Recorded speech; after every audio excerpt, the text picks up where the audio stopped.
So it seems like it's a common topic these days when it comes to our show as well as the rest of the hockey world.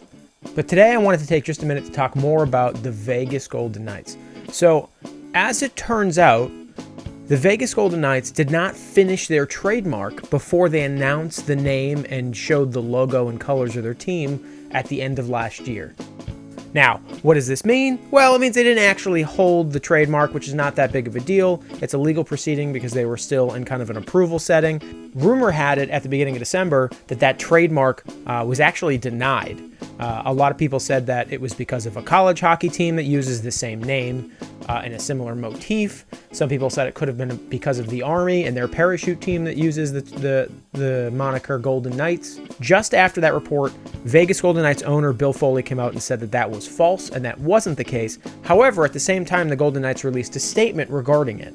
So we're not sure who exactly to believe there. So as an update here at the beginning of the year, as it turns out, the Army has issued a formal opposition lawsuit to the trademark, to the U.S. Trademark and Patent Office against the Vegas Golden Knights for using the name, logo, and colors of their parachute team. To me, that's always been interesting because the parachute team uses the moniker the Golden Knights, whereas all the Army-based athletic teams, for West Point and everything else, uses the Black Knights. So they kind of seem to have that wrapped up, apparently. So as reported on by USA Today, apparently the opposition lists a November interview with the Golden Knights owner Bill Foley when he apparently referenced Army as an inspiration for the name and explained that he opted not to use Black Knights because there's already a Black Hawks in the league. So Bill Foley, who is a graduate of West Point, wanted to use the Army as an inspiration. And in turn, he is now being opposed legally, which I don't know if it's exactly the same as a lawsuit, but then will eventually be pushed towards a lawsuit by the United States military, specifically the branch of the Army. This seems a little ridiculous. I mean, we've talked a lot about Vegas recently. We've talked about how we didn't agree with putting a team there. We've talked about how well they're doing. We've talked about all the things that they've had to overcome. What a ridiculous season this team is having. How well they've been doing after having all these ridiculous injuries early on, especially to their goaltenders. And yet they're still kind of at the top of their game and towards the top of the league.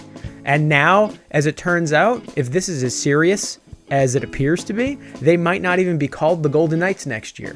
What's interesting about this is just this week, the Golden Knights released a statement that reads, "In the Patent and Trademark Office, the U.S. Army filed its opposition to the Vegas Golden Knights application to register the trademark Vegas Golden Knights used in connection with the sport of hockey.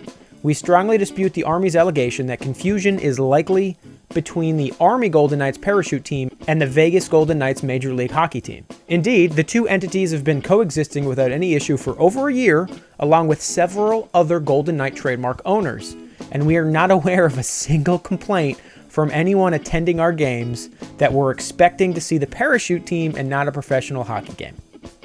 So, basically what they're saying is, everyone understands we're a hockey team. There's no confusion that we're the United States military or that we're the parachute team representing the Army. I think it's a little ridiculous. I think that as much crap as we've given Vegas for being another team in the desert, destined to hopefully not fail, that this is this is just another thing that they're going to have to overcome. Now, it shouldn't affect anybody on the ice, no matter what the name of their team is. I don't see that as really being a problem with play. It might be a distraction, however, right? Because now they're being asked about it.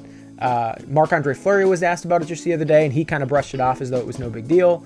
And it's just such a stupid story, but it's apparently being picked up by everybody because it's such a big deal. It's likely that they hold on to the name and some sort of deal happens.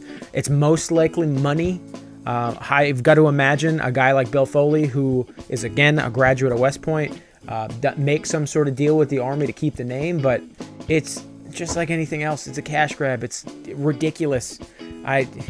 It's so dumb. So incredibly dumb. So I want to remind everyone that this episode of 5 Minute Major is sponsored by Health IQ. Health IQ is an insurance company that helps health-conscious people like runners, cyclists, weightlifters, and other athletes get lower rates on their life insurance.